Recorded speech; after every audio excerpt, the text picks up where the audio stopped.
Lord was speaking the same thing to my heart that she just said, just speaking to that chaos that sometimes we experience in our minds. And so many times we allow the enemy to come in and steal our joy. And so many times that affects how we feel about ourselves. And so that kind of brings us to what Pastor Deb's going to talk about tonight, the insecurities that we might have that lead us into self-condemnation. Those things that really, truly, they're a hindrance to us growing into who God has called us to be in, because it's just a lack of identity in who we are in Christ. And so, Pastor Deb, we would love to welcome you this evening. Thank you so much for your yes.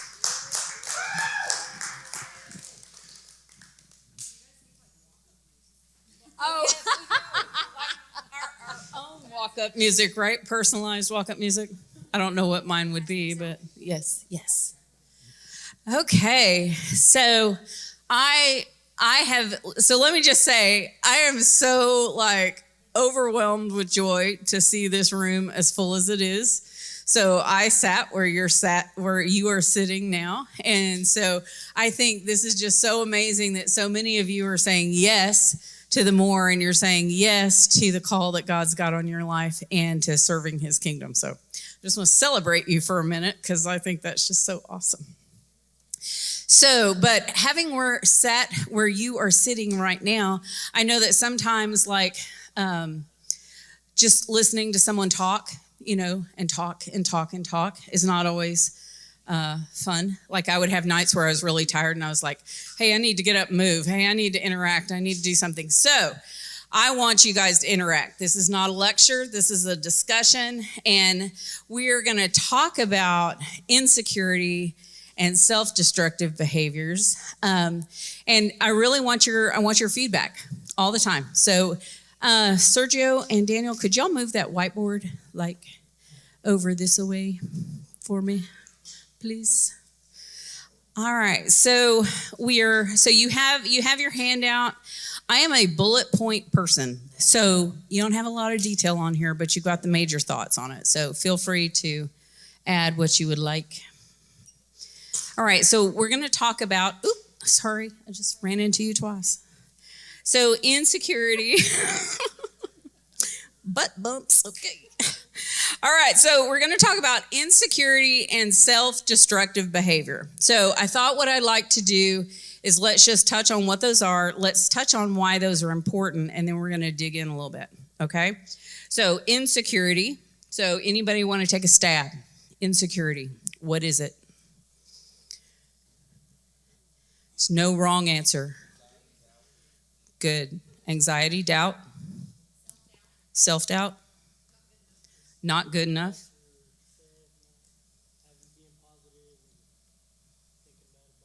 Bad about yourself. It's good. That's good. Yourself down. Huh? Low self-esteem. Low self-esteem. What'd you say, Chris?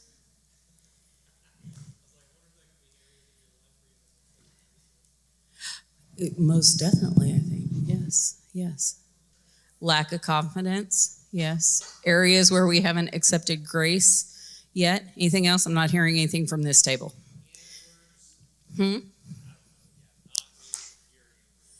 Yeah, that's good. Not being secure inwardly. Good. Anything? Courtney? You're going to phone a friend? Phone a friend. That's good. That's good. So I had just, I wrote it's rejection, failure, judgment, right? And that I'm not enough. And it's interesting. So they sent out these lists, and I have to tell you, I jokingly said to Pastor Stephanie, but I think there's an ounce of truth in it, that I think I've got a master's degree in insecurity, because I've been practicing it for a very long time. And at the ripe old age of what I am now, I'm just learning how to step into my kingdom identity. And so that's what I love, is that you guys, right, are able to kind of get some of this information now and start stepping into your kingdom identity now. So, all right, so we've talked about insecurity, right? So we've talked about all the things that is. Now think about, with all those things as they are, what are some of the self-destructive behaviors that could result from that. Isolating, addiction, emotional decisions, yep. Suicide, yep. Rage. Ooh, you guys are so good. Keep it coming. Overeating. Not eating enough. Yeah. Impatient. Yep. Not growing. Yeah. So you throw a lot of barriers up so nobody can hurt you anymore. Walls. Thick walls. No self-care. It's good. Sometimes even harm, like cutting and those kind of things. Anger. A lot of anger. Anger turned inwards is what? Depression. Lack of forgiveness is good. What'd you say, Pastor Steph?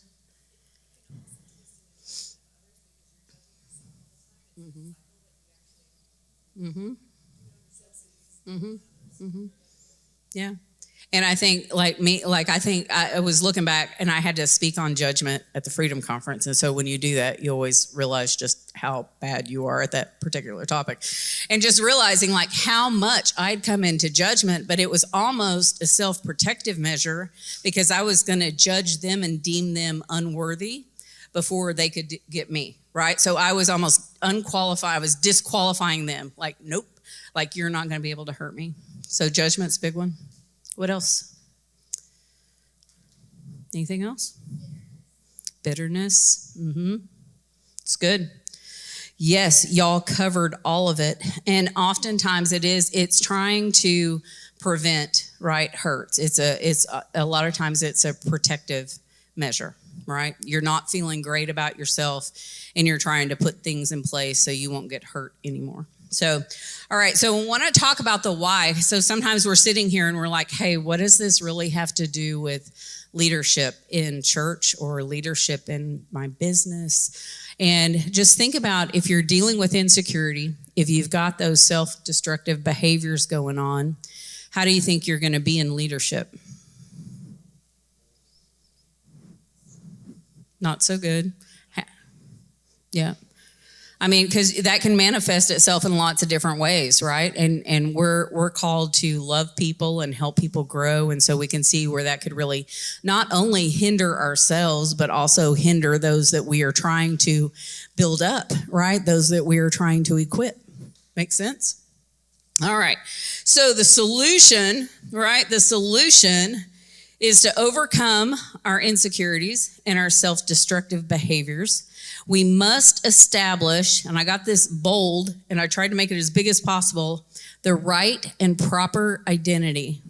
To have a healthy view of yourself, you must understand who you really are.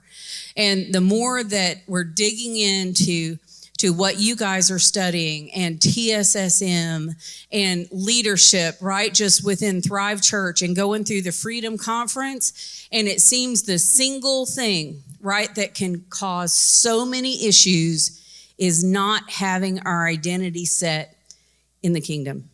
I almost did this exercise. So think about for a minute, you've got so many people that pin their identity on what they do. I'm a teacher, I'm a plumber, I'm a nurse, I'm a pastor, right? And then what happens when that goes away? What happens when that changes? Right? Maybe you have your identity as a wife or a mother or a husband or a brother. And, as those kids grow up and they move out, right? So many times there's this huge transition because so much of your identity is on being that parent, right? And so it's just, you can just see so many times to where, and I can say, like, I think I set my identity on my work most of my life. That's how I would literally work through problems, right? If I had a problem, I would just throw myself even more into my job. And so that became my identity. So when I left the company that I worked for 12 years, right? And 2 people showed up to see me off, what do you think that did? If my whole identity was set on performance, on going above and beyond and doing this. And then I get to that party and there were two people. I was like crushed.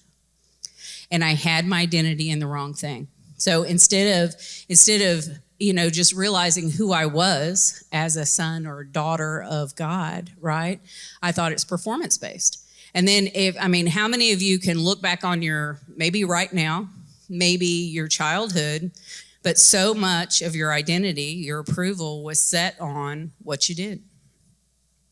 Were you loved when you didn't do good? Were you loved when you didn't make straight A's? Were you appreciated and all those things? So I just want you guys to kind of sit and just look at areas to where you might have some insecurity, some areas where you might have your identity set on the wrong thing or in the wrong area. Make sense? Okay, but we're focusing on just one, what are some of the issues are, but then we're really focusing more of our time on how do we shift and how do we get into our kingdom identity? How do we do that? Okay? All right, so we're going to dig in. So there are three main places that our insecurity comes from. Who here writes really well? Come on, I know somebody does. Just be a scribe. Come on.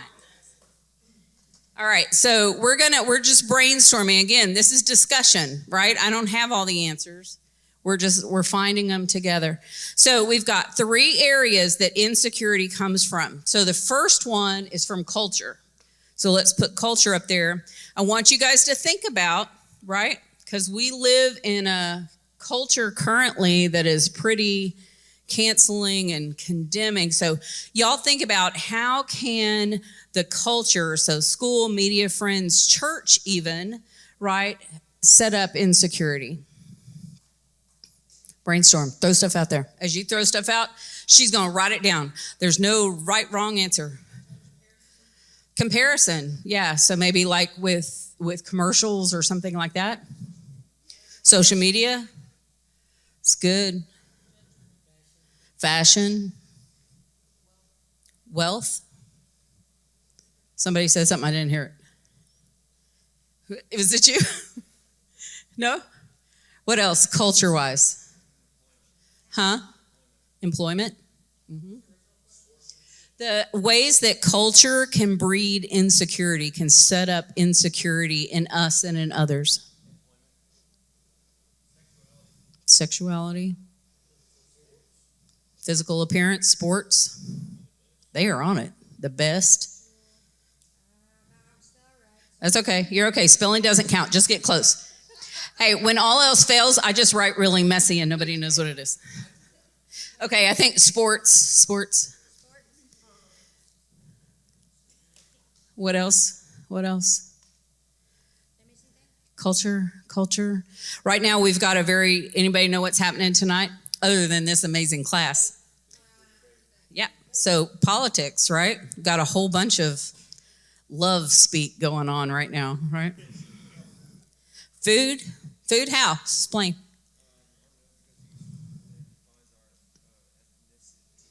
Yeah, that's good. Mm-hmm. Food. Mm-hmm. It's good. Anything else? Under culture. So we can see, right? And I think it's important for us. It's also important for our kids and our grandkids, right? To understand that all of these things can have an impact, right? Okay, so we'll go on to the next one. So the next one is our past. So our past might include replay past wounds, mistakes that we made, words that were spoken over us, things that we experienced, trauma, those kind of things. So throw some stuff out there. What about our past that can bring up things of insecurity? Trauma. Did you say trauma? Trauma, okay. Trauma, yes. Drug abuse, yep. Abandonment. Yep, performance-based love, that's good. What'd you say, Chris? Relationships. And that's like in everything, isn't it? So important. So important. All right, what else you got? Abuse. Yep.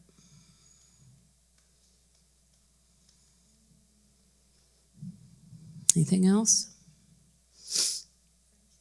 Friendships, sure. Kind of, yeah. But to me, like, there's a level of intimacy, right? You've got some relationships that are kind of far out there, and it seems to be things are intensified the closer the relationship is, right? What'd you say? Yeah, true. Yeah. Situationships. I like that. New word.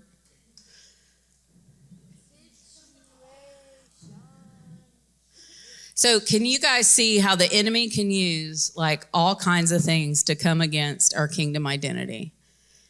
And how many of you, just quick show of hands, knew about kingdom identity until recently?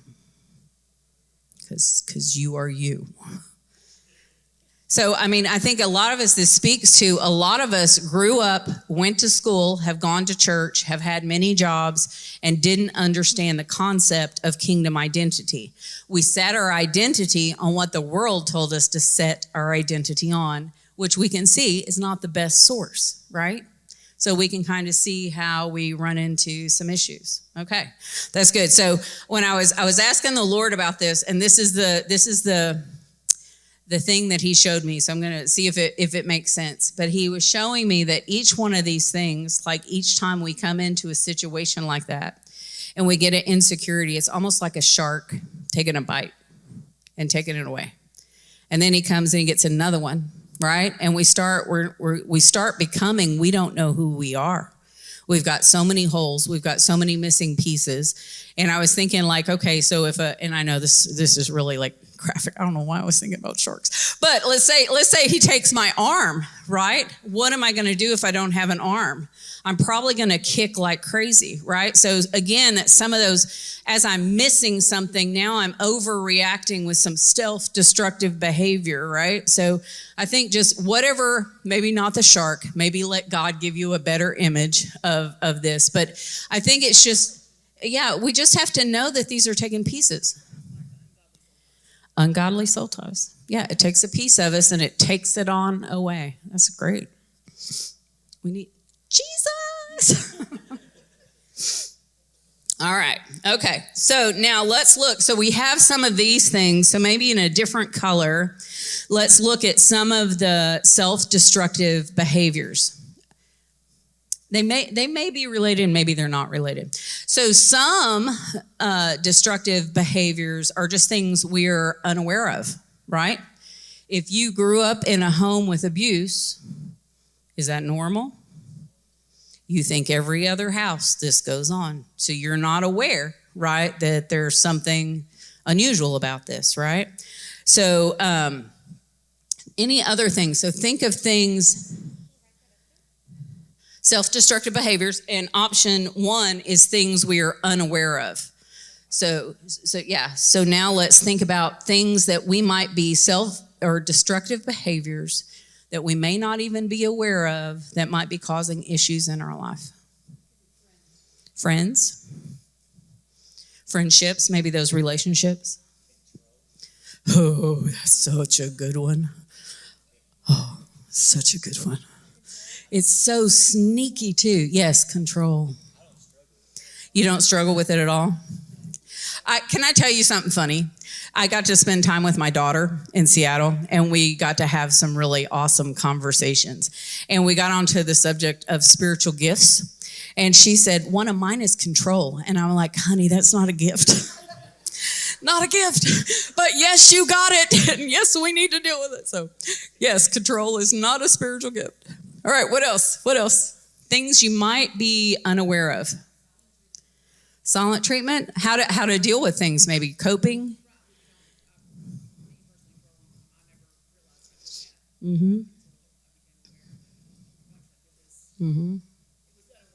Yeah, and I think the isolation too sometimes, right? You have families that when they get into conflict, everybody just goes to their separate corners. You think it's normal. What? Say again.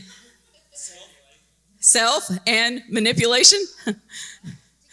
I don't know. That's how it came out. Okay, that's good. What do you mean by self-manipulation? That you're right, like rationalizing? That's good. That's good. Talk yourself into it. Justify. That's good. What else? Negative thinking. Oh, that's good. Yes. That's so good.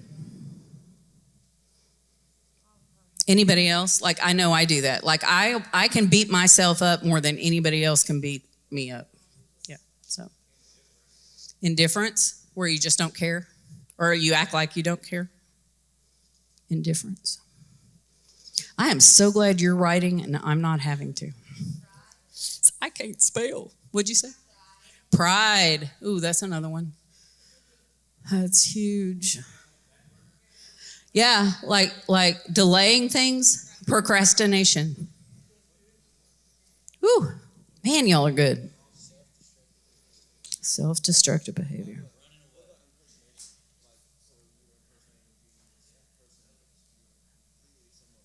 Uh-huh. Yeah. False front.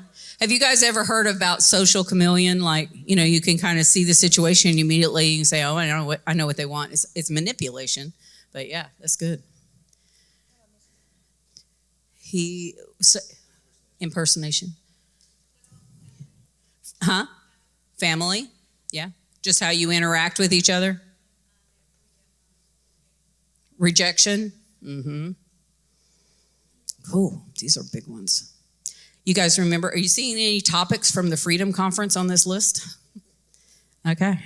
All right. So so one of the things that we're learning in TSSM is from Chris Valaton is that we are what we think about.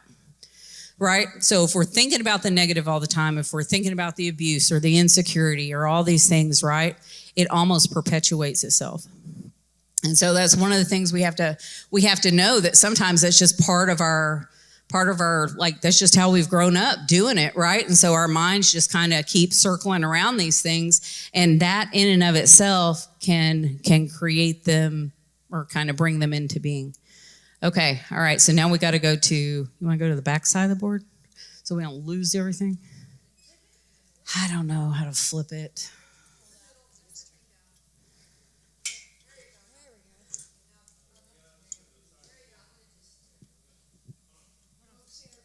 It's more complicated. Thank you, Pete.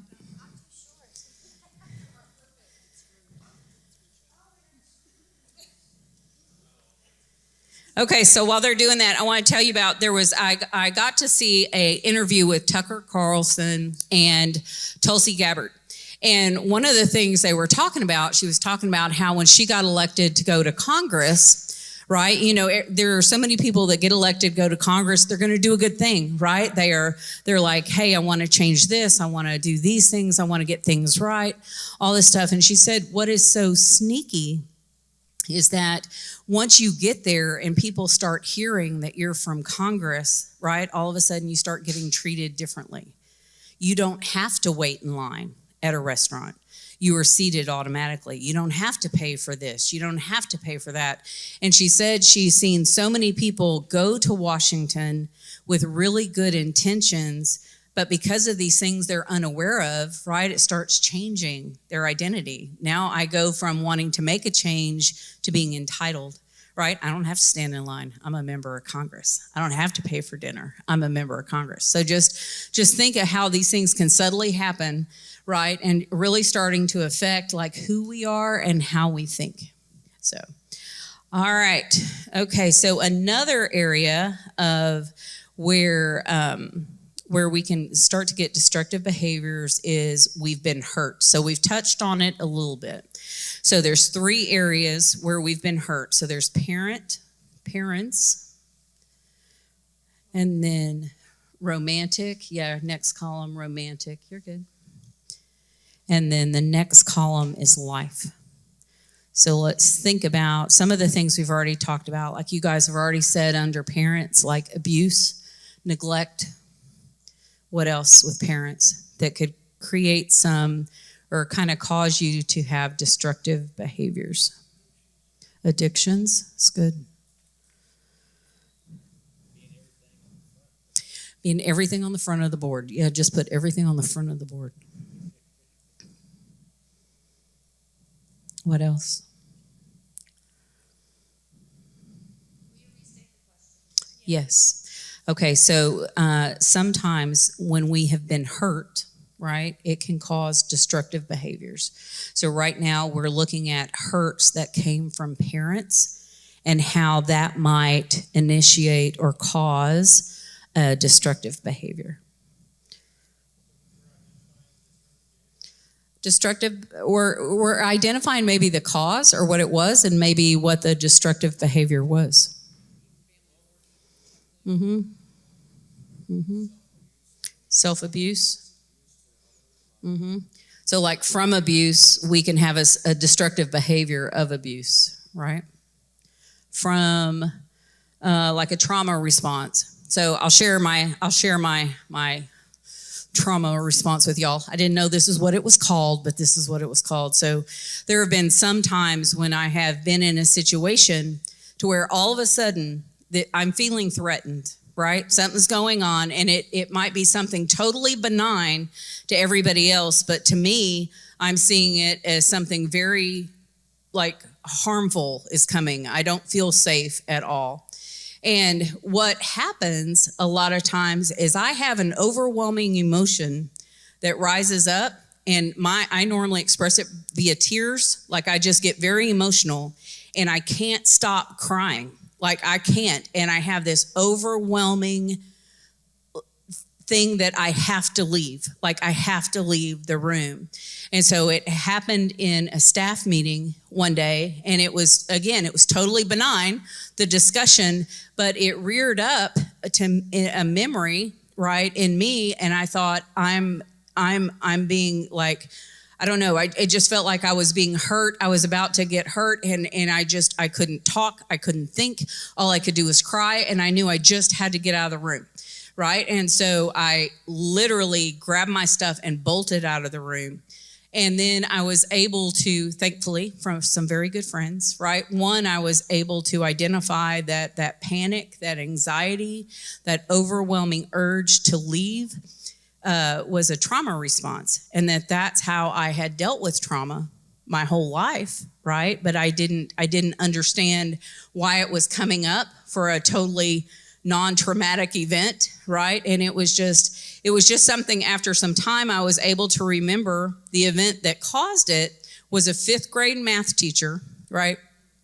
And they had brought me up in front of the room, and I couldn't do the math. I couldn't explain the math problem. And I remember just being so utterly humiliated, right? But I couldn't do anything then. But as an adult, I could say, no, I'm out, right? So the question was about the budget, and it was a very simple question, and they got this over-the-top response, right? And I just had to come back around and understand that one event, still, anytime there was a math question that I don't feel very confident in anyway, but when there's that question, it pinged that I don't know how many year old trauma response, and that's how I reacted. Right? So that's what I'm saying. Sometimes we have these destructive behaviors that are in place. We may not even know where they're coming from. We just see them occurring in our life, and we may not understand the what it is behind it, but we know that, hey, that response is not in line with the situation that's going on. Does that make sense? So that's kind of the stuff we're talking about. Those kind of destructive behaviors. PTSD, yeah, it's a kind of like that. All right, so what else we have from parents? So if you've gone through abuse, I can see where that kind of response could come, right? The addiction, sometimes the response to that would be what? If you had parents that were addicted.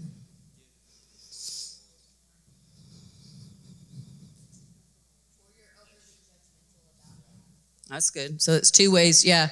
So like the addictions over here, like the, yeah. So like the addictions could cause addictions or overly judgmental. Scott, what'd you have? For me,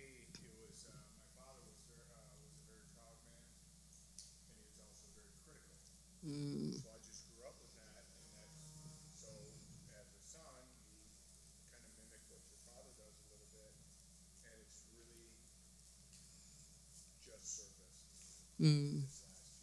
The being critical. Being critical and being prideful in my thinking and critical towards others as very judgmental, Mm. and it's extremely destructive.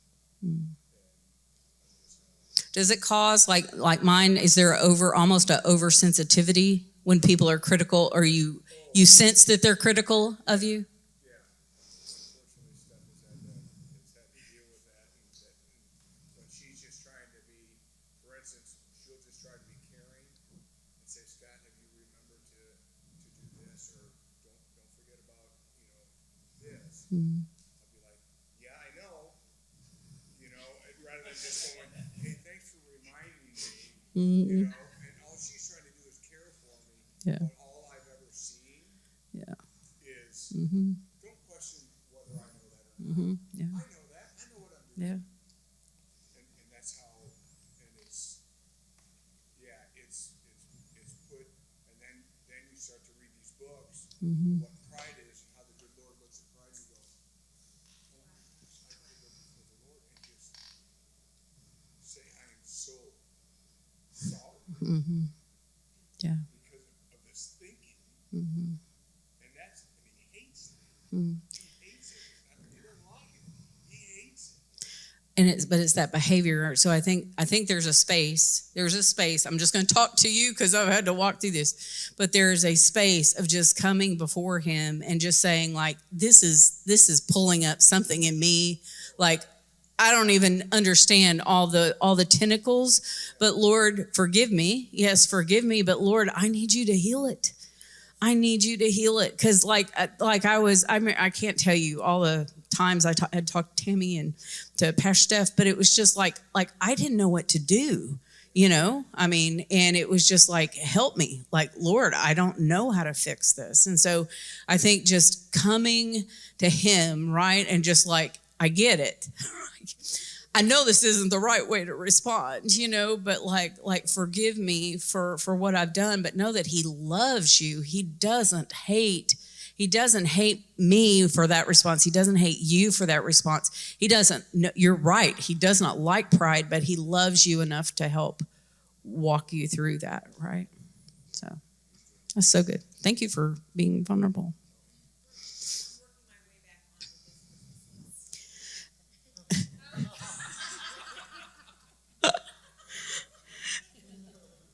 That's good. What else? What else do we have? I mean, we got to look, right? So many of our things come from this group right here. Mm-hmm.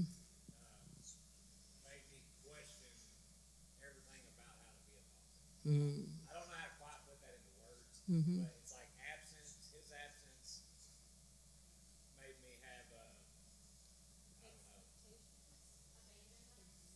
Well, what I It's almost like you don't even know. You don't even know how it's supposed to go. I don't know how to be a father Mm-hmm. to my kids. Oftentimes, I find myself wondering, what am I supposed to do in this situation? I didn't have a father to teach you. Mm-hmm. Yeah. So not knowing what is the quote unquote normal way, if there is one. The other side too is like an overbearing mother Mm-hmm. and everything that goes along with that. Yep. Yep. So you probably don't any sense of control or thumb on you. Does that elicit a response? Kendall?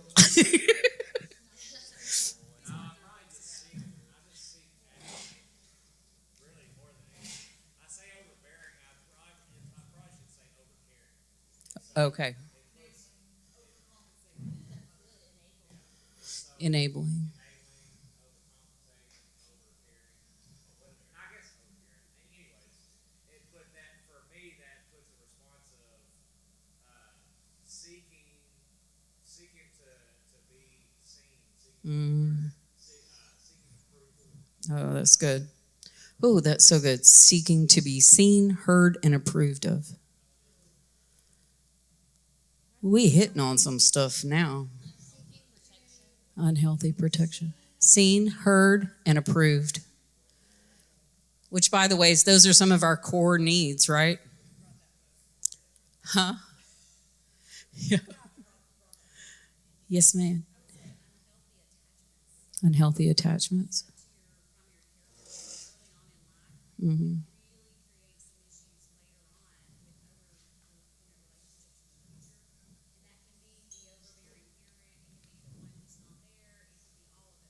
Okay. A lot of stuff, huh? Okay.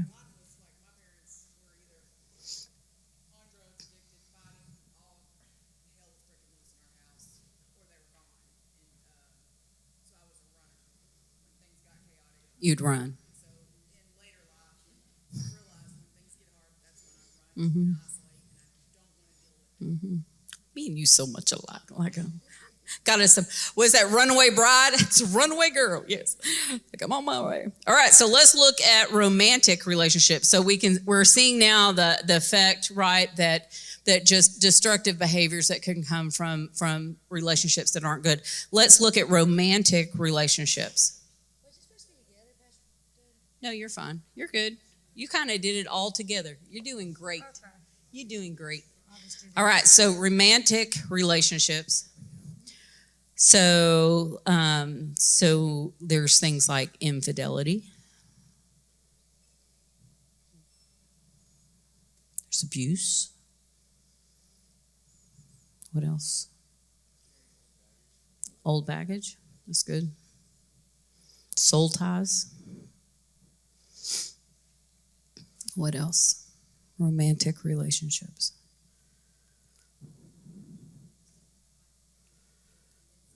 Mm-hmm. That's good.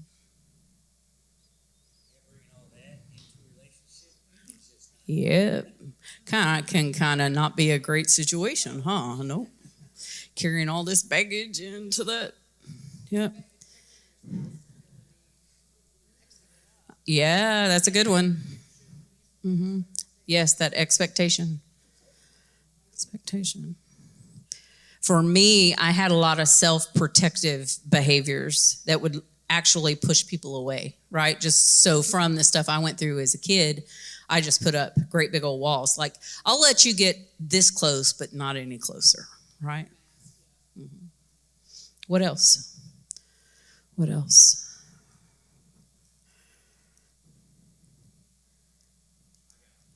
What you got? And we're not necessarily talking about current relationships. So this can be past relationships. Jealousy. Mm-hmm. I think unforgiveness. I myself made some inner vows that I had to break. Misunderstanding. It's good. Mm-hmm. Put whole mess of sex. That was the quote. Whole mess of sex. We got that on tape. Maybe for the blooper reel. No, I'm just kidding. That's good. Okay, so the third category we're going to look at is just plain old life, right? So again, this can encompass professionally. This can just encompass any kind of area, just life in general.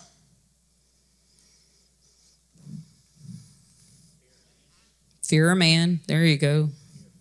Fear of failure is a big one. Big one. Mm-hmm. Mm-hmm. Fear, ... Fear, ...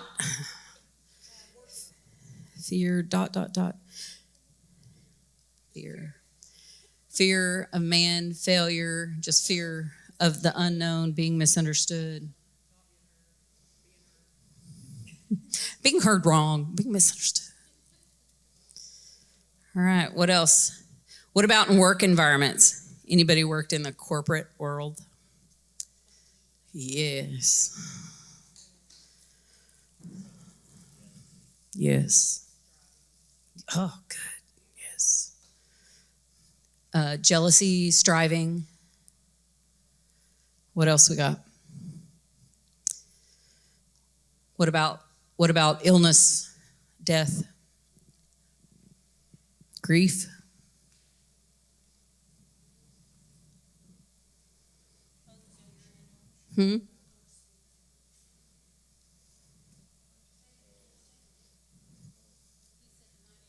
Finance, grief.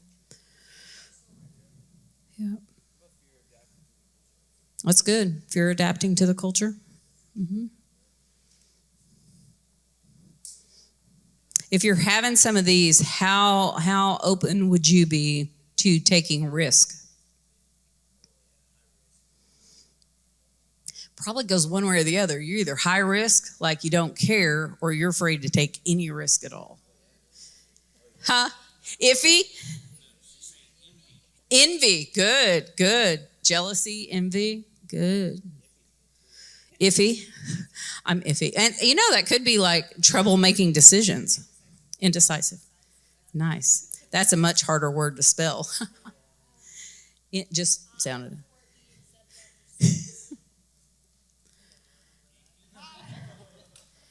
Okay.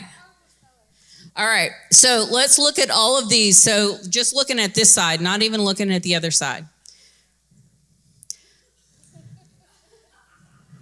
There's a whole nother side.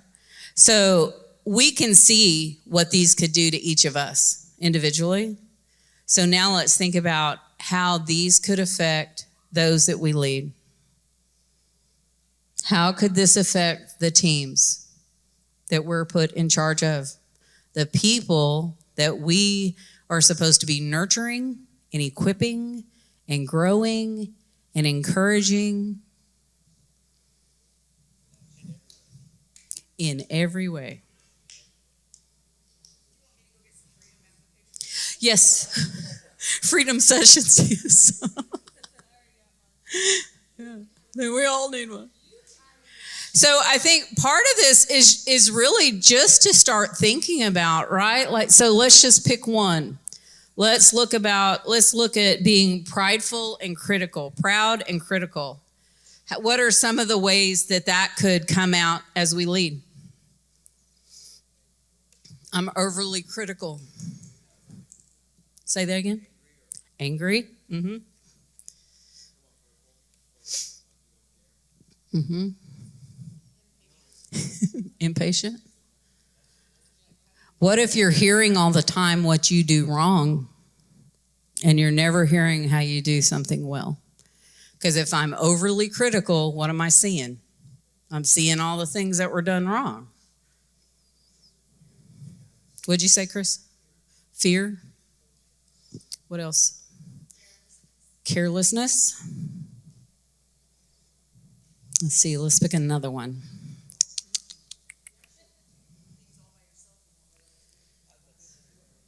That's right. That's good. Won't delegate, won't empower anyone else. You know, our social covenant says we will reproduce ourselves in others, right? That's one of the things. That would be very hard to do if you're hypercritical. And especially if you couple with that my pride is associated with this. So I need the accolades. I want to be the one that gets the pat on the back. I can do it better. That's right. Inadequacy. Good.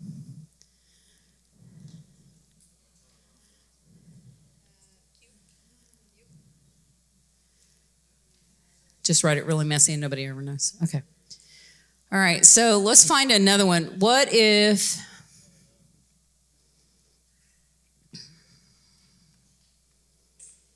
Okay, let's go with enabling. Let's go the other way. So if I'm enabling, what kind of things might I do in leadership? Pushover? Misdirection? Mm-hmm. Never confront someone or help them grow? Mm-hmm. Fear a man, probably, right? Afraid to have those honest, open, transparent conversations? No, you're good. You can think out loud here. It's okay. Codependency. So I think we can all see, right, how extremely important it is that we work on any of these any of these insecurities, any of the subsequent destructive behaviors, because we want to make sure we are leading well, right? We're wanting to lead well. All right, so let's talk. So is everybody anything else? We good? Insecurity, destructive behavior, freedom applications are always accepted. All right, so let's look at what is the solution. All right, so let's erase all this.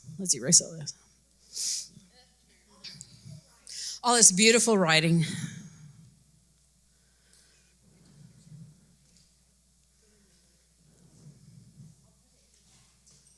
In the chat.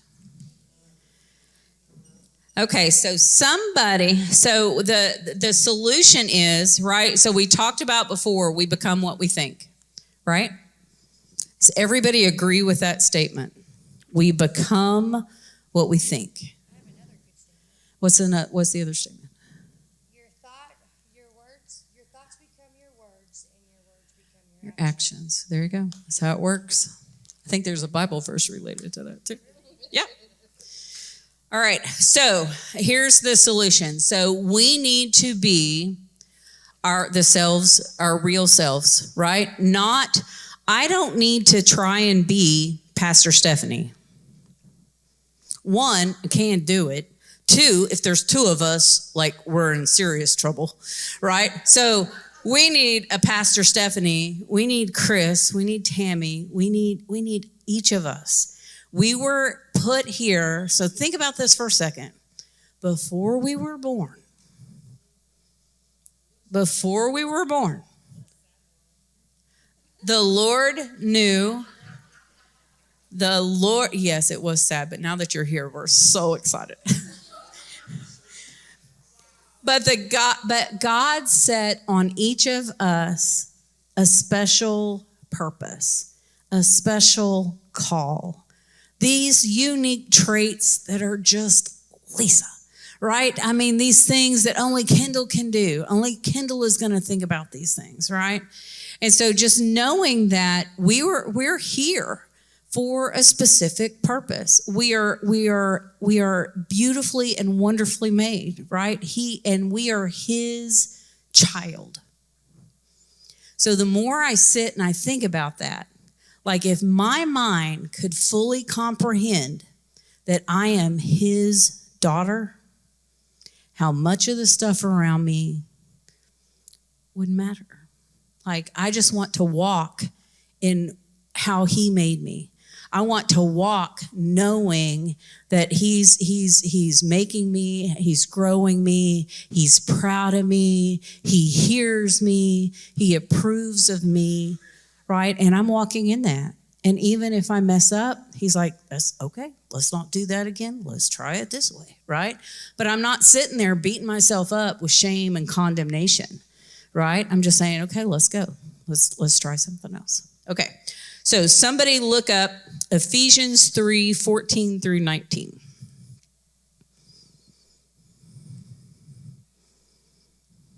Anybody? Ephesians 3:14 through 19. But it used to be with the old school Bible, right? And you had to remember, Ephesians is after. Who's got it? You got it? Okay.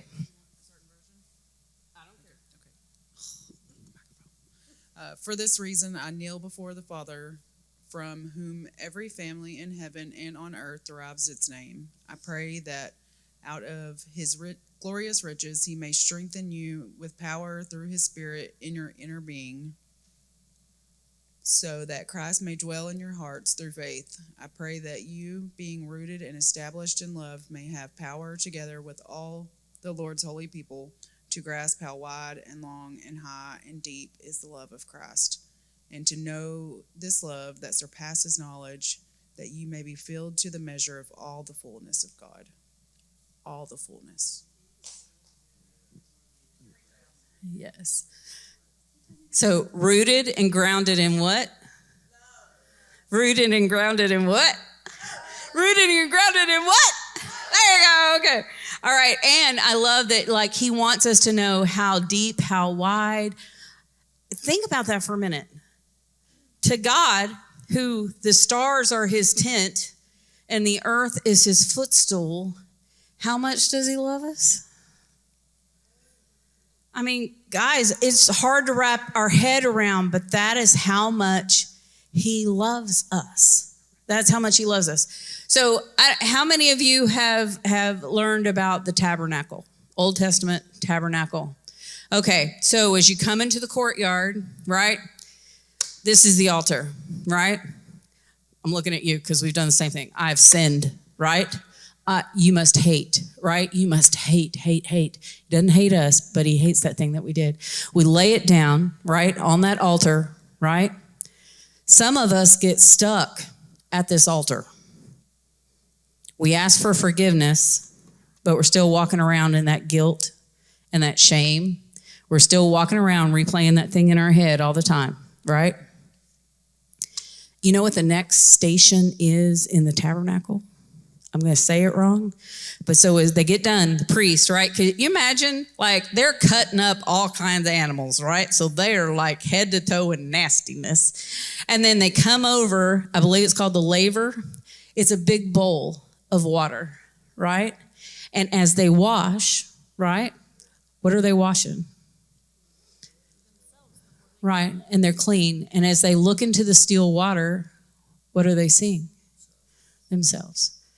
And so that's the reflection, right? That clean person that has been washed, all that blood is off of them, right? And they're peering into the still waters. They're looking at the person that God created. And we were made in his image. So who are we looking at? Right? Okay. So, yes. Have y'all ever like stood in the mirror and looked at yourselves? Right? You know, like when you stand in the mirror and yourself and you look at your eyes? Well, I was noticing this the other day. I don't know if y'all noticed this or not. But you notice if you look in the mirror and look directly into your people in your eyes, you can look at your whole, you can look at both your eyes and your eyes that look sideways. But when you look at other people's eyes, when you're trying to look at others' eyes, you're usually moving your eyes back and forth to see other people's eyes. But when you look directly at your eyes, you can actually move your eyes and your eyes don't move at all. Have you ever noticed that? What do you think that the significance of that is? Well, I mean, I was looking at myself talking to God the other day in the morning, and I was like, I was a beautiful child of God. I was thanking God about how He created me, but I was looking from the inside of me. I wasn't looking on the outside. So when I started digging deep from the inside, I was starting from my eyes and going inside of me, and then I was like moving. I was like, wait, I can move my eyes, and my eyes aren't moving. So that's just what I thought. I can look deep into myself, and I can move my eyes side to side, and I can look at everything around my eyes. Like I can move them this way, I can look this way, but my eyes are not moving. So good.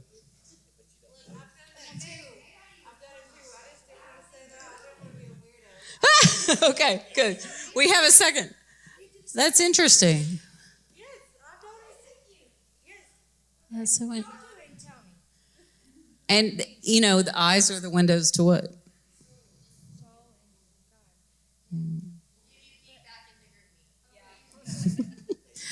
Okay, so next thing I want somebody to look up 1 Peter 2, 9, verse 9 and verse 12.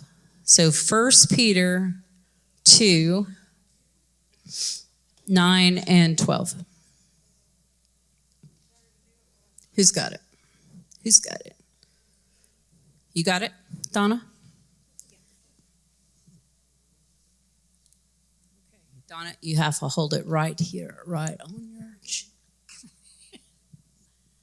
Okay.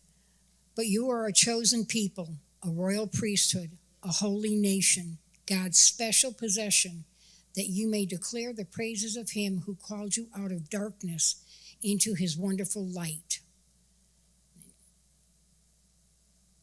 Live such good lives among the pagans that, though they accuse you of doing wrong, they may see your good deeds and glorify God on the day he visits us. Woohoo. Yes, sir. So let's think about what we are. We're chosen. We are royal. We are holy. We are special. And we are honorable. Okay, this is where we're going to have some fun. Each table is going to go find the white giant Post-it note on the door, and you guys are going to collaborate together, and you're going to think about things, qualities of each of those words. So chosen, you're going to think about, what does it mean to be chosen? When you're thinking about royal, like, what does it take? What kind of qualities or attributes does a person need to have to be royal or holy or special or honorable? Okay? So you're going to do that. That is step one. So grab the marker off of your table, go to your thing, brainstorm. We've only got like 5 minutes, so you need to do it fast.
He's gonna, yes, we'll give you a laser and a ruler. Hang on.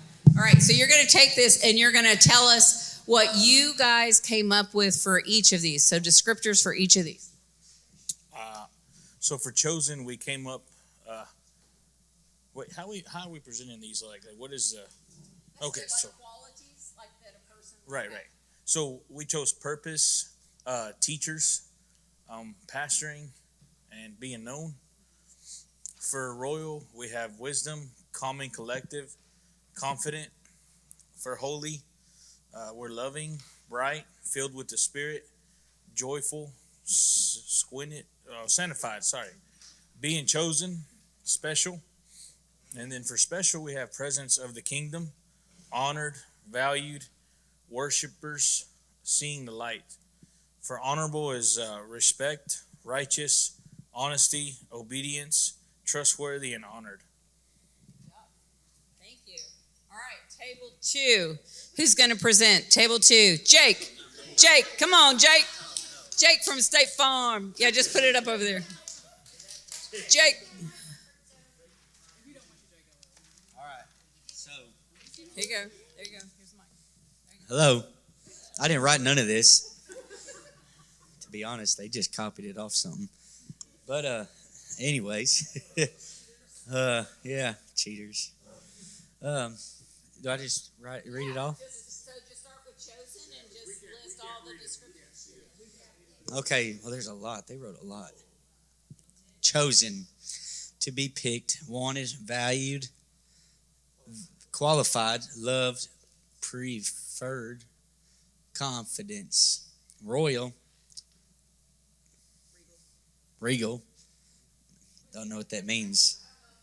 What does that mean? Like regal, like royal, like think of Queen Elizabeth carry yourself. Yeah. Oh, okay. You have the way. Yeah. So, yeah, like it's so demure or whatever you call it. All right. A knowing place and family, classy, fancy, knowing jurisdiction in what's yours, prestigious, honored, respected, on the Holy One, set apart, free, righteous, seated in heavenly places, redeemed, dedicated, resets our identity, special, different from normal, used in certain situations, skills, unique, expert, gifted, set apart, honorable, special, honesty, bravery, ambassador, loving heart, display, responsibility. Nice. Good job, table 2. They didn't really cheat. They all came up with that. They did good. Okay, table 3. Table 3. Ooh. And just so you guys can start to get used to it as leaders, so when we speak in the microphone, the mic needs to be right about where our chin is. There you go. So just, you can even pop it. Is there a certain way you want me to do this? Well, we already made 100, so I'm just gonna throw that out there. It's already graded. Yeah. I know, very honorable.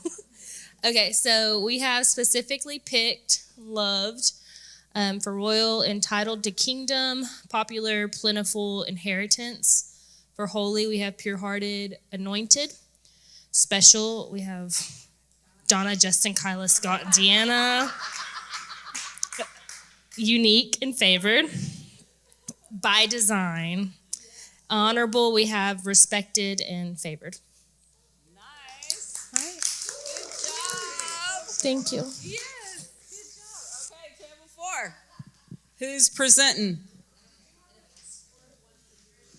Yeah, they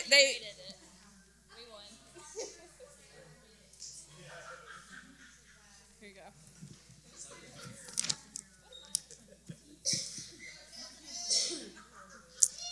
Okay, for chosen, we said it makes us feel like a leader. It makes us walk humbly. It also makes us confident, loved, fully accepted, and it makes us feel seen, heard, and wanted. And for royal, we said inheritance, fully accepted, privileged, and kingdom minded. For holy, we said joyful, patient, and wise. For special, we said giving, kind, unique, walking in purpose, and highlighted. And then for honorable, we said responsible, honest, trustworthy. Very good. Okay, so all of you on your table will find some cards. And I want you each to take one. And I want you to circle or make a note of the 3 traits of a son or a daughter that you feel like you have right now. So 3 traits. So off of this card, as God's son or God's daughter, circle 3. Put your name on it because this is for you to keep. Circle the 3 things. Like if you think that you are chosen, royal, and honorable, then you circle that. Only pick 3. Everybody do it. Make sure you put your name on it. And that's for you to keep.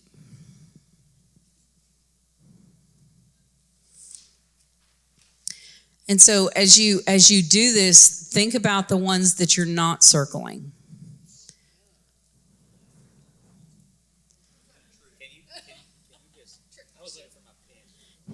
Circle the 3 that you feel like you are right now. As God's son, which 3 do you feel like the qualities that you are right now? He found a pen.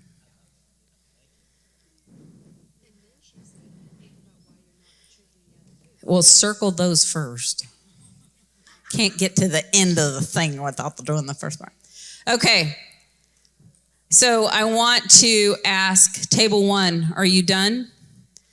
Okay, so I just want to look real quick. So we have chosen, special, honorable. We have chosen, royal, and special. Chosen, holy, and special. Chosen, holy, and special. Chosen, royal, and special. Chosen, royal, honorable. Still working on it. Chosen, special, and honorable. Chosen, special, and honorable. Chosen, special, and honorable. Chosen, special, and honorable. Chosen, royal, and holy. Chosen, special, and honorable. Chosen, special, and honorable. Chosen, special, honorable. Chosen, royal, and special. Chosen, special, and honorable. Royal, chosen, and special. Okay. So the least picked one normally is royal. And sometimes it's hard for us to think that we are the son or the daughter of a king. And so the ones that you didn't select are ones for you to explore further with Papa and say, help me bring this into my identity too. So if you didn't select holy, like Papa, show me, like how can I become more holy as your son or your daughter? How can I walk in royalty as your son or your daughter? And it might be a good idea, maybe put your name and your date on the card and just something as you walk through TLS and you spend some time with Papa to do that. And I just want to tell you, there's a book, it's called Supernatural Ways of Royalty. There are some people in here that have already been acquainted with this book. It is very good. And as far as trying to help us step, and this is written by Chris Volatin. It's for male and female, and it's an excellent book on how we can step into our kingdom identity. So I highly, highly recommend it. Okay, so now we're going to take a 15-minute break. So go get refreshed, and then meet back, and we'll finish up. Okay. So what we've done, so we've gone over the first thing, right? And again, we're trying to look at like what we think about, right? What we set our minds on is what we become. So shifting from those places of insecurity, shifting from those destructive behaviors, and really setting our sights on who are we? right? And if we are chosen and royal and holy and special and honorable, let's think about what does it mean to be that? How do I carry myself? How do I walk into a room? Right? When something bad happens, right? Am I going to react, or am I going to try and, what would somebody that's holy do? What would somebody that's royal do in that situation? So again, it's just changing what we're thinking. Okay, so the other thing that we can do is we need to just let go of things, and we need to give things to God. So has anybody in this room dealt with rejection? Hello. Okay. All right. So, boy, have I got a book for you. So, this was a recommendation from Pastor Stephanie. It's called Rejection and Praise. I want you to look at how thin this book is. This is a very nice size book, right? It doesn't take long to read, but it will stomp on every toe and kick you in every shin that you have. So, one of the main takeaways from the book is that we can easily attach our self-worth to what other people think of us. And I could see that in my life very easily. I'm sure you guys can see that too. Sometimes our worth is dependent on what somebody thinks of me, right? It can be really great if they're liking what I do. And if I'm striving really hard and I'm performing really well, right, and I'm getting all that praise and adulation, but as soon as I do something that's not great, right, now I'm rejected again. And so this book is so good about saying we shouldn't place our acceptance, right, or when correction is needed, that shouldn't be based on anybody else. We want to honor them, but who should it be based on? God, right, exactly. And so they're talking about, like, if I stop thinking everything that I do, I don't know, at my family, maybe instead of looking at my kids or looking at my parents to say whether or not that is right or whether that's accepted, if I'm saying, God, what do you think? What do you want me to do? Right? Guide me, lead me, correct me, search my heart, correct me, right? If I'm going the wrong way, help me get going in the right way, right? But if I'm looking to Him and I'm just letting, if you tell me I do a great job, I need to think of that. And the book says, think of it like vapor, right? You're courteous and you say, thank you very much, right? But I'm not taking that to heart. I'm just letting it go. And it's like I'm just giving it to God, right? And if you come up and you say, Deb, that was the most horrible thing you've ever done. Again, what do I think? It's vapor. I'm going to let it go. God, show me, do I need to fix something? Do I need to correct something? And so what hit me in this book was that sometimes when somebody tells us we're doing something wrong, I don't know if you've ever felt like this, it's not just a sting. It actually feels like a knife going into your heart. All of a sudden, it's affecting how you feel. It's affecting your identity, right? And so now all of a sudden, I'm back to that striving, performing thing again because I can't let my heart get hurt again. So I'm going to make sure I'm the best, I'm the fastest, right? I'm doing all these things. But again, now I'm back in that performance mode. So this is saying, like, it's okay for rejection to sting, right? If you were to come up and say, hey, Deb, and I'm like, okay, that hurt just a little bit, right? But it's more like a bee sting. And I'm like, okay, thank you. I appreciate your honest feedback, right? I'm going to go to the Father, right? And I'm going to say, help me, like search me, let me know what I need to do. But it shouldn't be this mortal wound that I'm walking around with, that sometimes rejection is, right? And you've probably seen people that have dealt with rejection, right? Can you identify them? Somebody that's been rejected, and if you just say one thing, they're off, right? Because it's going directly to their heart, right? I am guilty. I am guilty of all of these things, right? So I'm talking from experience. So this is an excellent book, but it really is about giving it to God. We need to look to God, right, on whether or not we're accepted. Oh, she's going for the mic. Go for it. So we just need to look to God as our source of acceptance, our source of correction, right? So I think we can get in a place of condemnation. That's not God, right? We can get a place of pride. That's not God, right? So we just need to kind of keep all those things in check. And if we're keeping the rejection in check, we need to keep the praise in check too. So everything that people tells us, right, we want to honor, right? We want to lovingly say thank you. And I want to take that to the Father. I want to take it just from your mouth straight to the Father. Okay, now I'm going to do a little freedom thing for you. Okay. Can I do that? Okay, Deb's done an excellent job, and you've got to understand, if you're working out of these places, if you know you're chosen, if you know your identity, right? You know you're chosen. You actually have your royalty. You actually have a royal inheritance. You're holy, you're special, and you're honorable. So if this is what we operate in, we have a completely different perspective when we come before our holy God, who we're reverent before, and he wants to correct us because we know we've already been chosen. We're not rejected. We know that we're royal. We've been born into a royalty. Like literally, we've been born into an inheritance. We're holy and purified by the blood of Jesus.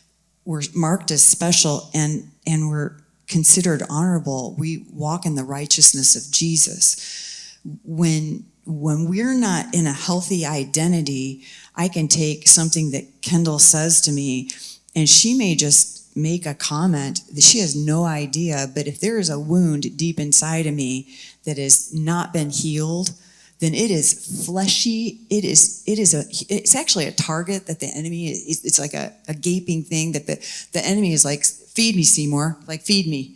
And you'll get hit until that gets healed. And what happens is when we have rejection issues, we are seeking the praise and approval of others to feed that space instead of coming back to the Father and beginning to actually dive into what our identity is. And so when you're operating out of this, you're also going to run from correction. Because all of a sudden, I'm a threat as a leader in your space. So if I want to come alongside and I actually want to pastor Pete and I want to talk to him about some of the things I might be seeing, and he's under my covering and there's a leadership space in that and I want to speak into that, if he's not healthy, what's going to happen? He's going to run. He's going to get defensive.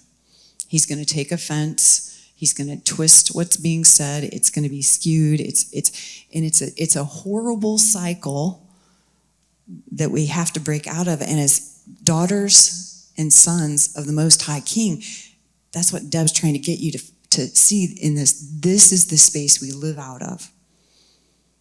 And so all those things y'all listed on these two boards, I'm going to pastor you in this moment, and I'm going to tell you might need a freedom appointment. And the reason I say it is you were spewing them out. And you know why? Because you feel them. And it's okay if you are wrestling with those kinds of things. It's okay. The wrestling match is actually a good place to be because that's when things are actually flushing up. Don't run from them, Kendall. I think her testimony is beautiful. You should, if you could read her journals, absolutely beautiful transparency of what the Lord's doing and how you are taking the work very seriously. Like I couldn't be happier in seeing the revelations that you're having. And so your wrestling match is actually the most precious place you could be in because the Lord's actually trying to touch something that he wants to heal. And if you don't feel like you can work that way through with him, if you need some assistance, we have a team of people that love to work you through it. And you can have one, you can have two, you can have three, you can have 4 appointments. It doesn't matter because we're here to serve you. The whole point is to raise you up and to get you in this space where you're purified and you're walking in strength. And then you know what? You come back around and you're the next level of leader that comes around your team. And you all of a sudden can walk other people through a space of freedom that they need. Those are the leaders we need. We need healthy leaders. And healthy means whole. So I bless you in that. I bless you. And if, again, you might want to get this book after Christmas because I'm working to get back on your list because then this will take me back off the list again. And this was given to me by a friend. She said, you need to read this. And this was a book that you should hear her story. She's like, somebody gave it to her. And in the first few chapters, she threw it across the room. She picked it up she let it sit there for a couple months too. She wasn't going to touch it. And she picked it up and then she threw it on a bookshelf and she ignored it for a year or so. Then the Lord said, get that book back out. So she read a little bit again. She threw it across the room again. She was mad. Finally, the Lord got her and said, read the book. And so it's, his timing is perfect. That's all I have to say. So, are you done? All right, keep going. All right. So one thing. So again, this is all rejection and praise. So I found a short 4-minute video by Ben Fitzgerald, and I want you guys to take a look.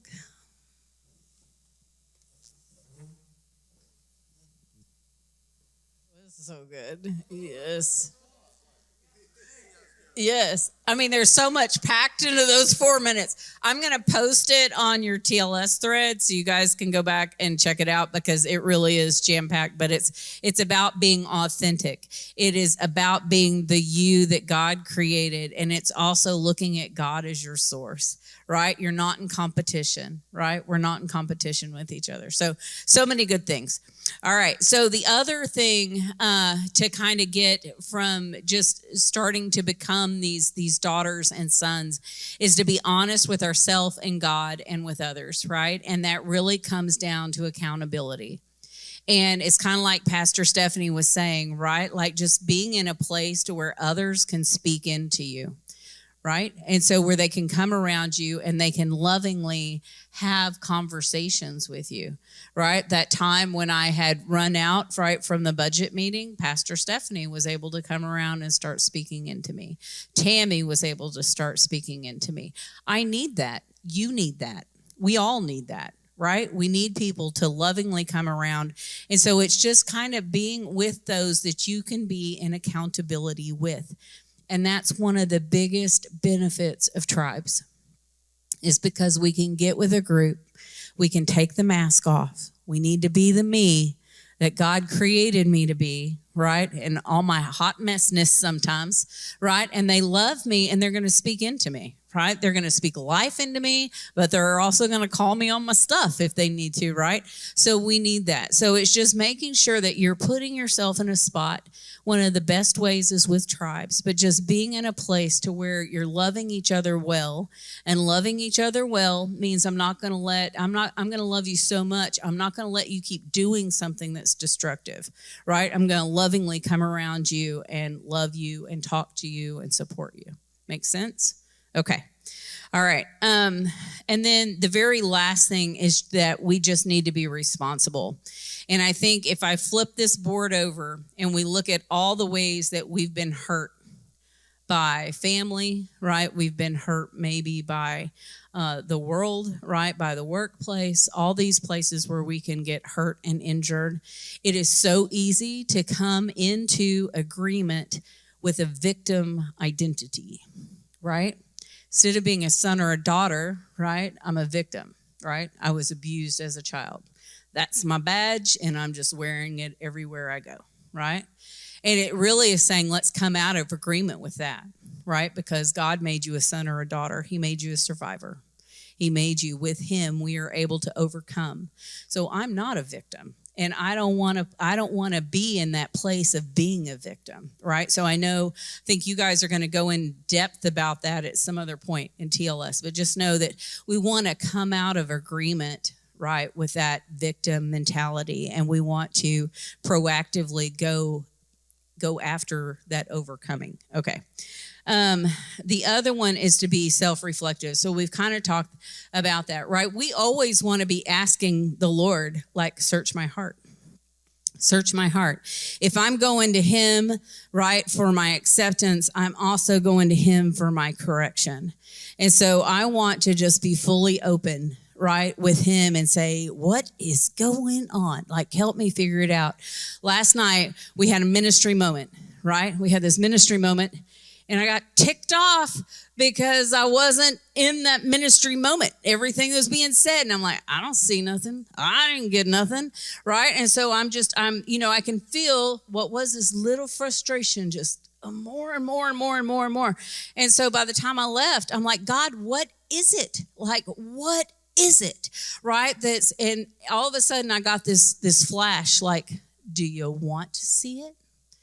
And I'm like, am I in rebellion? He said, maybe, and so it's just, it's this space of just working with the Lord. Like, what is this? Is this rebellion? Is there something with I've come into agreement that I can't see or I don't see? Is it something else? Like, Lord, show me. So last night and this morning, and he's leading me through what this is. And I pulled out our big red freedom book, and I'm walking myself through some of these freedom steps because the Lord had identified to me what it was I needed to work through. And that's what we're wanting to do. So we're wanting to be responsible. And when the Lord is putting something on our heart, Pastor Stephanie will tell you this over and over. When he's putting something on your heart, there's grace to walk through it right then. Not to wait till later, not to next week, but to say, okay, Lord, let's tackle this together right now. Show me what I need to do. Show me what you want me to do. Make sense? Okay. The other thing, and this is the hard part. So we had talked about, right? We go through this stuff. We figure out that we've done something wrong. And it's coming before the Lord and just truly being repentant. Not just saying the words, but truly like in our heart, knowing like, I want to change. I want to turn it around. And so in those moments, being repentive. And the other thing is all these hurts that are on the back of the board, they probably had a person tied to them. And so our job in that is what? Freedom, yes. And sometimes that's the hard thing to do, right? Because sometimes those hurts are really deep and they've cut for a long time. But it's what we're called to do. God asks us to forgive. And again, it's some of these things where we get stuck, right? We get stuck in unforgiveness. And that's where, like, you've got a wonderful freedom team. You've got a wonderful ministry team here at TLS to help walk you through that. But all of those things are important as we step into this identity.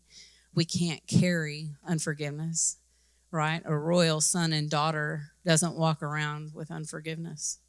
They walk around with a heart that's ready to forgive. They walk around with a heart that is ready to repent as soon as Papa tells us, hey, there's something I want you to take care of. Make sense? Okay.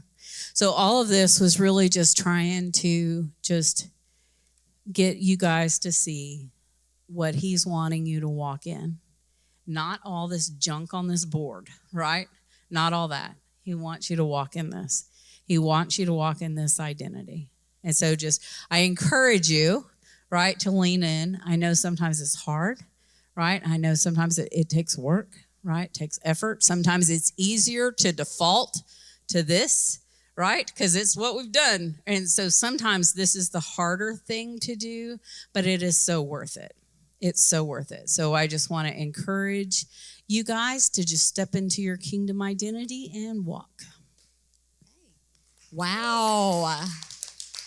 So good. And I love the whole freedom aspect of everything. And really and truly as leaders, that's what we're expected to do, is to continue. We're not ever going to be perfect, right? But to always be seeking the more. And as the Lord continues to show you freedom, you're going to find more and more and more freedom. Just when you think you've dealt with the situation, he may be taking you to a deeper place later on. It's happened to me multiple times. Same topic, same situation, but it never fails. He wants to take you into those, into more and more freedom. So I have table discussion questions today. There are 4 of them, and there are 4 tables. So what I'm going to do, table 1's going to do question 1. Table 2's going to do question 2. Somebody want to help me pass these out, if you don't mind?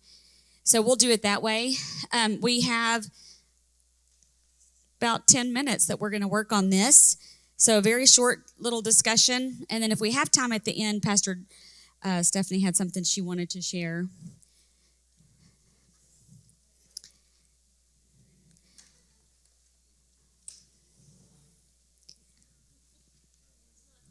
So making sure that everyone understands, part of becoming a leader is learning how to lead, right?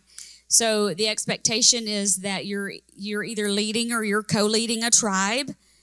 You must be you need to be in a tribe if you're not in a tribe already. And I think we've kind of gone through the whole list. There might just be a couple of you that may or may not be in one that we're just not sure. We're not sure about. Yes, sir. You're 3. 1, 2, 3. You guys are 3, and then they're 4. Tammy, Okay. People who are in a discipleship group as Yes. well. If you're in a counts. discipleship group, you're good for TLS purposes. Okay. So, but if you're not in a discipleship group and you're not leading or co-leading a group, I need to see you tonight so we can maybe help you find the group that would be good for you. I think there's only 2. But if not, we'll be reaching out to you if you don't want to come up and talk to us tonight. We'll find you. We'll come find you.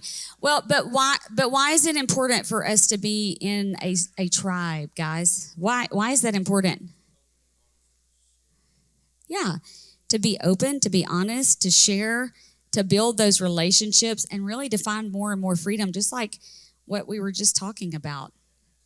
Take the mask off, and you can be real in front of people that are going to love you through whatever it is without judgment. What? Say it again. Don't be a fuzzy slug or a thug. I don't know. Okay. And also remember that that's number 2 in as our pillars is finding freedom. And the number 1 way that Thrive upholds that pillar is that we ask you to get into a tribe, because that's where the pastoring happens. And then in that space, that's why we're asking you to begin to learn how to lead in those places. Some of you are already leading small groups, a tribe. Some of you have co-led, and we literally are trying to form you in that space so that then you as a leader are taking another group of people. Wouldn't it be incredible that that list out there of leaders actually doubles this next semester, and we actually have twice as many? And what it does is it permeates our entire congregation, because you have friends that I don't necessarily have, and you have an influence that I don't have. And so in doing that, we're asking you to you're buying into this vision, right? You're actually a part of the vision. I'm not even going to tell you to buy into it, because you are a part of it. And if you're a part of Thrive, you're going to be a part of carrying that vision forward in community in Thrive tribes. Because that's where the rubber really meets the road, and it's where people get loved into their freedom. And so that's really another angle to look at this purpose and why we ask you to be in this place. If you're leading people as a church, we can't, if Pastor Nathan is on platform and he's asking you into to follow leadership, and you as leadership are not in one, you're saying no to Thrive Tribes then. Do you hear what I'm saying? You're actually not validating what we do by not being in one. So, do you want to talk? So this just kind of hit me, and I feel like he really wants to share this. So let me get one person up here. Pete, come up here, bud. I'll call you up. So God puts us all in position on purpose in the season that we're in, right? So Pete, look at everybody in the eye. At every table, just scan it and look them in the eye. Check them all out. Right? Okay, so everybody made eye contact with Pete, right? So when we're not getting plugged into tribes and we're not stepping up where God is growing in us and he's trying to mature us and have us step in, Would it be a different perspective if Pete was actually looking at every single person that God wanted to free from bondage through the testimony of what he did through Pete? When you look at it from that perspective, it switches your decision making because it's from an eternal kingdom perspective. And that's the reality of it, is when the small decision to say, yes, I'll co-lead a tribe, yes, I'll go into the culture for where God has me placed for right now as a kingdom effect and a future ripple to where people are getting set free, families are being restored, marriages are being restored, people are stepping into who God created them because that's the power of God's testimony in Pete's heart and his yes. That's all.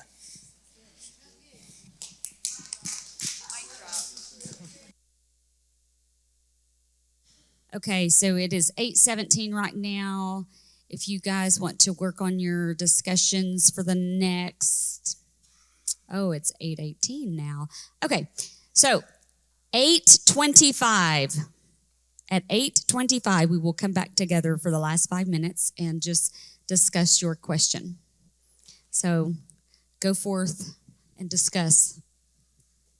Okay, guys, we've got about 20 seconds. Sorry it wasn't very long tonight, but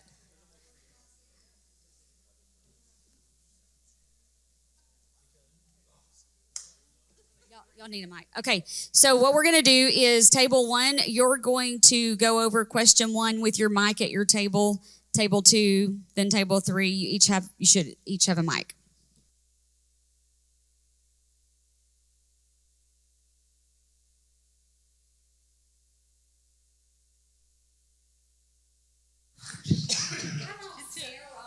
Y'all just keep pulling me out of my comfort zone. Hey, you are confident. I am confident. I am royal. I'm holy. I'm special. I'm honorable. And I'm chosen. Yes. Okay. And I love Jesus. Okay, so our table discussion question was attitude is a choice. Fortunately, attitudes can be adjusted. It starts by taking responsibility for your own attitude and learning from others who model fresh air attributes. We need to allow the Spirit of God to transform us from the inside out because we can't always determine what happens to us, but we can determine what happens in us. What are some fresh attributes? Which of these qualities are reflected in you? What determined your attitude? So we got encouraging, uplifting, loves everyone, always laughing, energetic, happy, always positive, fun, serving, humble, trustworthy, walks like Jesus. I am the light that when I walk into the room, and share wisdom. We share wisdom. And then what determines our attitude is who we surround each other with. And it's about who we're filling our love tank with, and then scripture. Continuing in reading our scripture in the Word of God. So.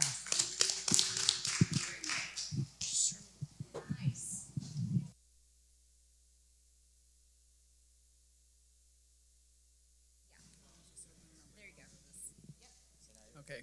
Hello. Hello. Testing. Okay. We had question number 2. One reason people enjoy being around Jesus is that he brought life, energy, peace, and joy to every situation. When we are just trying to keep up with everyone else, we lose joy. We lose our joy. Read Philippians 2:5-8 and list the attitudes of Jesus. Are you following that example? If so, in what ways? If not, how can you lean into Holy Spirit to help you learn how to model those attributes to others and be the hands and feet of Jesus? We kind of got stuck on just the attitudes of Jesus, but we listed like having the mind of Christ, being a servant, being humble, being obedient, and we started on what the mind of Christ meant. And it's basically the way Chris explained. Very, very good explanation, but like everything goes to the Father, and if it's not from the Father, if it's not kingdom minded, then it's filtered out. So if you're trying to, for instance, like me personally, trying to change thoughts, wrestling with these thoughts and negative thoughts, and So as soon as that thought comes, take it captive, which means it's a spearhead at your throat. That's what captive means. So stop it right then. And if it doesn't line up with kingdom or the Father, let it go. And that's kind of where we stopped. That's as far as we got. So to take obedient.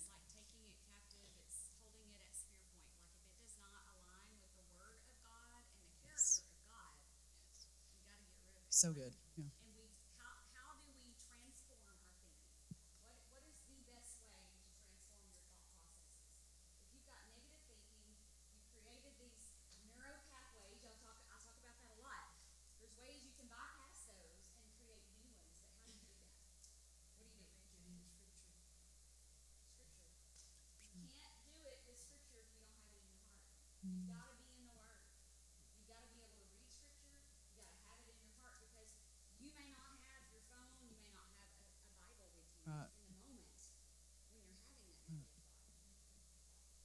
That's good.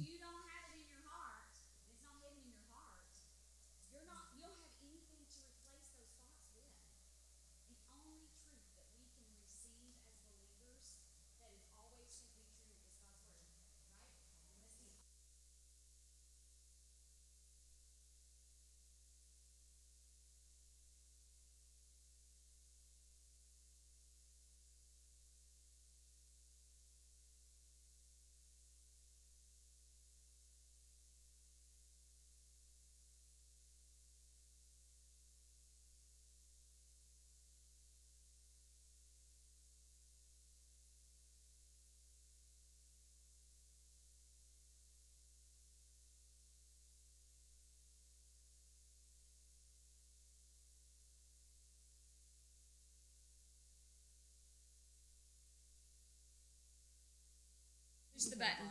All right. Ours was, wow, that's hot. Ours was Pastor Chris describes his father-in-law, Billy Hornsby, as the most life-giving person he has ever met. He says Billy gave us a glimpse into what Jesus is like.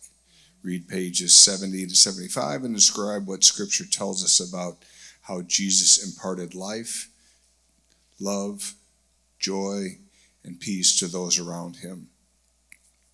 And two of the things that I wrote is we've all got some different thoughts. I've got my own too, but Kyla's got a lot. Yeah. Is he carried joy in his heart for the day. He didn't worry so much about tomorrow or what was in the past, but it was today. And he was living in the presence and the time of the day, because that's the only way he can be effective. And the other one that I wrote down, he made it a priority to feed into other people. He spoke life and encouragement into other people. He didn't necessarily worry about what other people might be carrying or where they're coming from, but he spoke life into them. He could look into them as if he had the eyes of Christ and looking and going, no, I believe you can do this. I know you can do this. Kyla he accepted them and believed in them. He respected, encouraged, and offered them hope. I love that in the fact that she wrote respected and offered hope. I think so many people in today's world are so confused that they don't even know what hope looks like anymore. And to be the hands and feet of Jesus, even for one person throughout the day, you don't know how that can multiply, how that can carry and go to somebody else. So it's huge, huge.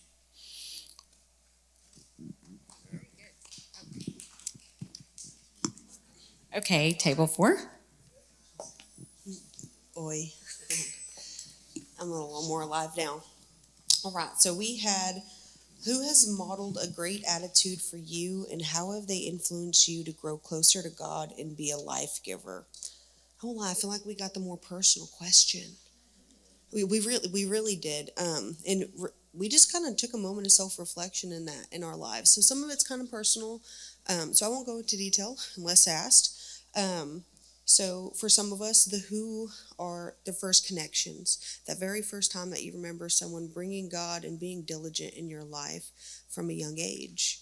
You have people that you do daily life with. You have unwavered leaders, and you have encouragers. You have those friends, you have those people that are like, oh, hey, in a way to be influenced by them is, like I said, unwavered. So when you see someone inside the church and someone outside the church that doesn't stray from how they feel, how they talk, what they say about a situation, even if they were in it for themselves, it would be no different than them telling you the same thing that they would do. And that response is Jesus. And then you have those that whenever you're in certain scenarios, no matter what it looks like, that's what's brought in. So when that influences, you begin to reciprocate, not just in with that one person, not within that circle, but outside of. That's where some of the overflow comes into, and that makes you, that's the life-giving. That becomes that. That's your community. Those are your accountability partners, your leadership, and so much more. So for us, it was very personal, and it was really good to kind of just know my table a little bit.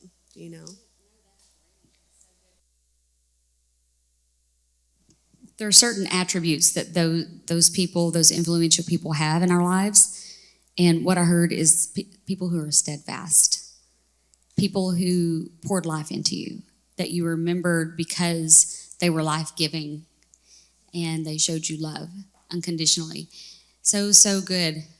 Okay, guys, listen. So this next week, we have the Power of Humility, chapter 5, I believe.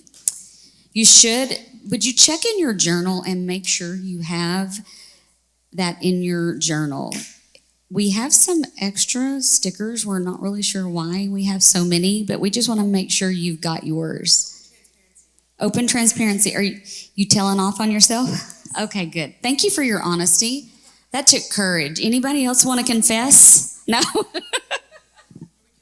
Okay, good deal. Okay, perfect. So you've got it?